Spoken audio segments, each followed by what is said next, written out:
Hello अस्सलाम वालेकुम। मेरा नाम उस्मान ताहिर है और मेरी सैप आईडी 13806 है। और अभी मैं फॉर्मल का जो हमारा प्रोजेक्ट था फॉर्मल मेथड्स का उसको एक्सप्लेन करूँगा डेमो वीडियो के लिए। तो सबसे पहले जो मेरे प्रोजेक्ट का टाइटल है वो है hostel management system. Hostel management system मैंने प्रोजेक्ट लिया है और इस पर मैंने काम किया है। और जो टूल मैंने यूज़ किया है ZZ और VDM में से मैंने VDM यूज़ किया है। तो सबसे पहले मैं अपने प्रोजेक्ट को थोड़ा डिस्क्राइब करता हूँ और बताता हूँ कि ये सिस्टम है किस बारे में और उसमें क्या क्या चीज़ें हैं। तो हॉस्टल मैनेजमेंट सिस्टम का जो मेरा प्रोजेक्ट है ये कॉम्प्रहेंसिव सॉफ्टवेयर सॉल्यूशन है जिससे हम वेरियस ऑपरेशन लगा के हॉस्टल की चीज़ों को मैनेज करेंगे और ऑटोमेट करेंगे। ठीक है। और मैंने जेड और VDM में से, जैसे कि मैंने पहले ही बताया, मैंने VDM के ऊपर काम किया है। मैंने VDM टूल यूज़ किया है इस ऑपरेशन लगाने के लिए।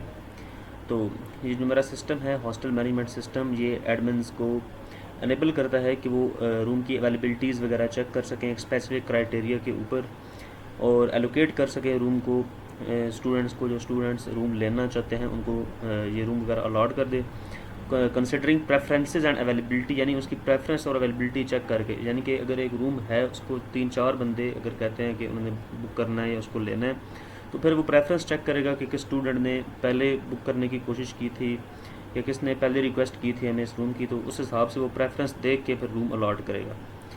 और चेकआउट का प्रोसेस भी सीमलेसली होगा इसी हमारे प्रोजेक्ट के अंदर। और ये एक बहुत ही यूज़र फ्रेंडली सलूशन है हॉस्टल मैनेजमेंट के लिए। इसके अलावा मैं मेन चीज़ पे आता हूँ, बल्कि पहले ये बताता हूँ कि जो हॉस्टल मैनेजमेंट है इसमें जो ऑपरेशंस लगेंगे उसमें हमने ये ध्यान रखा है, इंश्योर किया कि एक्यूरेसी, रिलायबिलिटी और एडहेरेंस वगैरह जो है फॉर्मल मेथड्स की वो इसमें हम यूज़ करें, इंश्योर करें। तो अब मैं मेन चीज़ जो है ऑपरेशंस की, जो यूनिक ऑपरेशंस हमने इसमें लगाए हैं उसके ऊपर मैं आता हूँ। सबसे पहले जो हॉस्टल मैनेजमेंट में मेन चीज़ है चेक अवेलेबिलिटी, यानी रूम की अवेलेबिलिटी चेक करना। अगर एक कोई भी स्टूडेंट है वो रूम को बुक करना चाहता है तो सबसे पहले ज़ाहिर है उसकी अवेलेबिलिटी चेक होनी चाहिए कि वो रूम खाली है या वो अवेलेबल है या नहीं है। तो ये ऑपरेशन हमने रूम की अवेलेबिलिटी के लिए डिज़ाइन किया है, चेक करने के लिए कि रूम अवेलेबल है या नहीं है। अगर रूम अवेलेबल होगा तो तभी उसके बाद एलोकेशन का प्रोसेस स्टार्ट होगा। सेकंड जो मैंने ऑपरेशन लगाया है वो एलोकेट रूम का लगाया है कि ज़ाहिर है रूम अगर अवेलेबल है तो फिर रूम एलोकेट हमने उस बंदे को करना है उस चीज़ के बेस के ऊपर कि जैसे मैंने ऊपर बताया था कि प्रेफरेंस के ऊपर। ठीक है। अगर रूम अवेलेबिलिटी हमारे पास है तो फिर तब होगा, अगर रूम अवेलेबिलिटी नहीं है तो एल्स पे चला जाएगा और बता देगा कि नो सूटेबल रूम अवेलेबल। जिस तरह का रूम वो एलोकेट करना चाह रहे हैं वैसा रूम अवेलेबल नहीं है हमारे पास।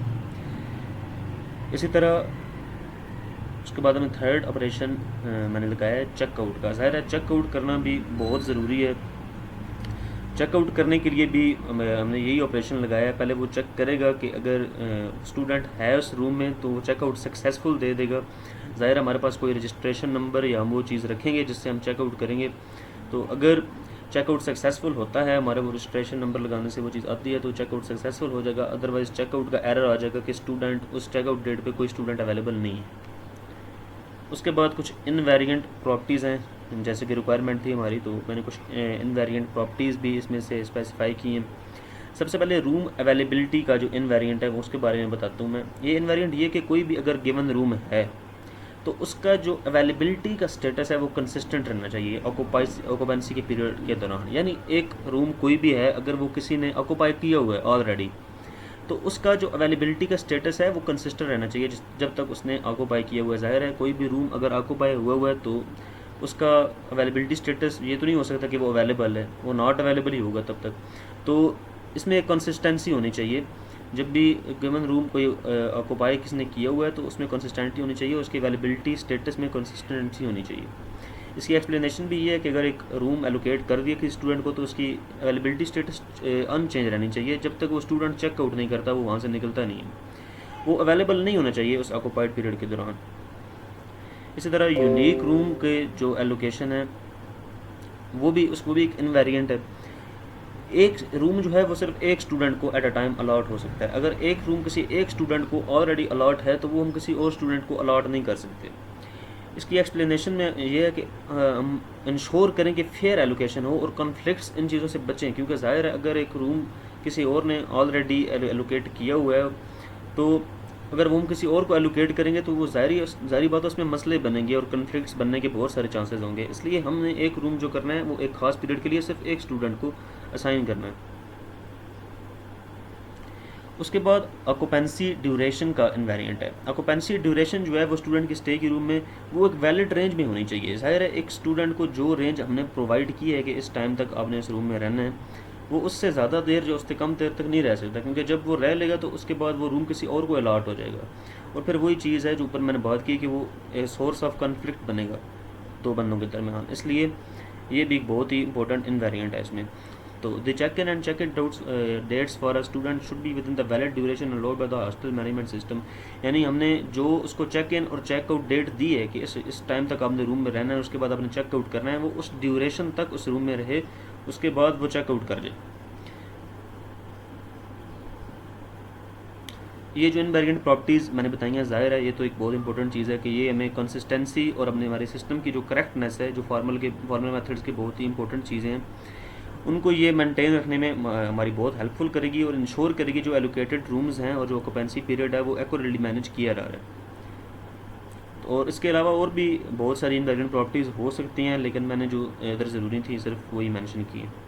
उसके बाद मैं अजम्पशंस के ऊपर आता हूँ। सबसे पहली अजम्पशन ये है कि सिस्टम ये अज्यूम करता है कि सारे स्टूडेंट्स का एक यूनिक आइडेंटिफायर या रजिस्ट्रेशन नंबर है। जैसे हमारी यूनिवर्सिटी के अंदर सैप आईडी एक यूनिक आइडेंटिफायर होता है, इस तरह हमारे इस सिस्टम पे एक रजिस्ट्रेशन नंबर या एक यूनिक आइडेंटिफायर होना ज़रूरी है ताकि वो दो लोगों को डिफ्रेंशिएट कर सके या आइडेंटिफाई कर सके। ज़ाहिर है किसी भी अगर हम स्टूडेंट का हमने चेक करना है कि वो किस रूम में है या कौन सा रूम उसको एलोकेट किया गया या कितने टाइम के लिए किया गया है, तो उसके लिए हमें एक यूनिक आइडेंटिफायर या रजिस्ट्रेशन नंबर होना ज़रूरी है। उसके अलावा हम नहीं कर सकते, चेक नहीं कर सकते।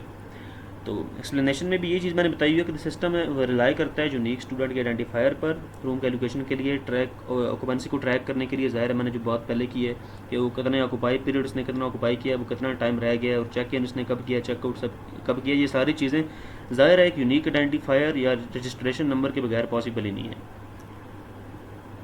उसके बाद दूसरी असम्पशन ये है कि ये अज्यूम किया जाता है कि हॉस्टल में fix number of rooms available हैं। ज़ाहिर है एक बहुत इंपॉर्टेंट चीज़ है, क्योंकि अगर हम हमारे हॉस्टल में रूम्स फॉर एग्जांपल से 100 हैं और हम 101 रूम्स की एलोकेशन इसमें रख देते हैं तो फिर भी कोई फ़ायदा नहीं है, क्योंकि जो अगले बंदे को एक रूम अलाट करेंगे वो रूम अवेलेबल ही नहीं होगा, तो फिर उसका कोई फ़ायदा नहीं होगा उसको।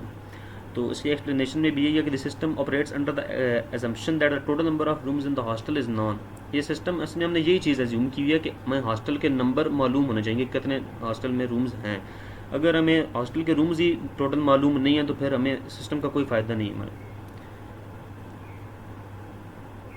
इसी तरह एक और एजम्पशन है कि system assumes that all the room types and their availability are predefined and can be managed within the system. ज़ाहिर है एक सिंगल अगर रूम है, एक डबल रूम है, तो उनकी अलग अलग टाइप्स होंगी और उनकी अवेलेबिलिटी का सिस्टम भी अलग होगा। अगर किसी को सिंगल रूम किसने एलोकेट करना है या किसने लेना है तो उसके लिए अलग प्रोसीजर होगा, किसने डबल रूम लेना है उसके लिए अलग प्रोसीजर होगा, और उनकी अवेलेबिलिटी भी उसी चीज़ के ऊपर डिपेंड करेगी। और ये चीज़ें हम सिस्टम के अंदर कंट्रोल कर सकते हैं, चेंज कर सकते हैं बाद में।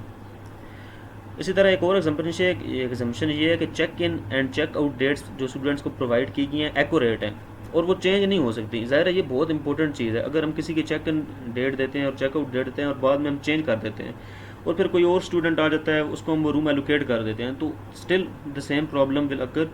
हमारे लिए वही एक सोर्स ऑफ कन्फ्लिक्ट बनेगा। और इसी तरह एक और असम्पशन मैंने ये ली हुई है कि the system assumes that the necessary hardware and network infrastructure are in place to support the smooth functioning of the software. ज़ाहिर है ये तो एक कॉमन चीज़ है कि जो हार्डवेयर है और नेटवर्क का इंफ्रास्ट्रक्चर है वो प्लेस में होने चाहिए ताकि सपोर्ट कर सकें स्मूथ सॉफ्टवेयर की स्मूथ फंक्शनिंग को वो सपोर्ट कर सकें। ये असम्पशंस, इनके अलावा भी और भी असम्पशंस हो सकती हैं लेकिन मैंने फ़िलहाल ये डिटरमिन की हैं। उसके बाद मैं टेस्ट केसेस पे आता हूँ। टेस्ट केसेस भी मैंने जो मेरे तीनों ऑपरेशंस थे, हर ऑपरेशन के मैंने दो टेस्ट केसेस लिए हैं, एक टेबल बनाया मैंने। तो सबसे पहले चेक अवेलेबिलिटी का करते हैं। टेस्ट केस 1 में मैंने ये चीज़ रखी हुई है कि सक्सेसफुल होगा अगर, और टेस्ट केस 2 में ये है कि सक्सेसफुल नहीं होगा। तो सबसे पहले चेक अवेलेबिलिटी के मैंने दो बनाए हैं कि अगर रूम टाइप वो सिंगल देता है तो स्टार्ट डेट अगर वो और एंड डेट में अगर वो ठीक देता है तो फिर रूम उसको इंडिकेट किया जाएगा कि कंडीशन ट्रू होगी और रूम अवेलेबल है। इसी तरह चेक अवेलेबिलिटी में अगर वो रॉन्ग इन्फॉर्मेशन देता है तो या हमारा सिस्टम अगर आइडेंटिफाई करता है कि कि उसके लिए स्पेस अवेलेबल नहीं है, तो वो उसको उसी टाइम रॉन्ग कंडीशन दे देगा, यानी फॉल्स दे देगा, कोई रूम हमारे पास अवेलेबल नहीं है। इसी तरह रूम एलोकेशन के भी मैंने 2 टेस्ट केसेस बनाए हैं। इसी तरह फर्स्ट मैंने बनाया कि अगर सिस्टम के हिसाब से जो हमने चीज़ें सेट की हुई हैं, अगर इन्फॉर्मेशन वो अपनी सारी ठीक देता है तो टेस्ट केस 1 पे जाएगा, यानी उसको रूम अलाट हो जाएगा। इसी तरह अगर वो रॉन्ग इन्फॉर्मेशन देता है या कोई गलत उसमें चीज़ देता है, या सिस्टम के लिहाज से जो उसने इन्फॉर्मेशन दी है उसके हिसाब से अगर अवेलेबल नहीं है, तो इसी तरह वो not available, room not available का उसको दे देगा, मैसेज दे देगा। इसी तरह चेकआउट के भी मैंने 2 टेस्ट केसेस बनाए हैं। एक टेस्ट केस 1 है, उसमें मैंने बताया है कि अगर उसकी इन्फॉर्मेशन अकॉर्डिंग टू सिस्टम है या अकॉर्डिंग टू हमारी रिक्वायरमेंट है जो हमने सिस्टम में सेट की हुई है, तो उसको चेकआउट सक्सेसफुल हो जाएगा। अगर उसके रेंट वगैरह या हर चीज़ रूम की क्लियर है, कोई भी रीज़न हो सकती है, तो चेकआउट सक्सेसफुल हो जाएगा। अगर नहीं है, अगर वो चेकआउट डेट या वो इस तरह की चीज़ गलत देता है जिससे उसका चेकआउट में एरर आता है, तो फिर वो या तो स्टूडेंट उधर अवेलेबल नहीं होगा या उसकी चेकआउट डेट में कोई इशू होगा, इसलिए हमारे पास वो एरर आ जाएगा। That's all, thank you sir.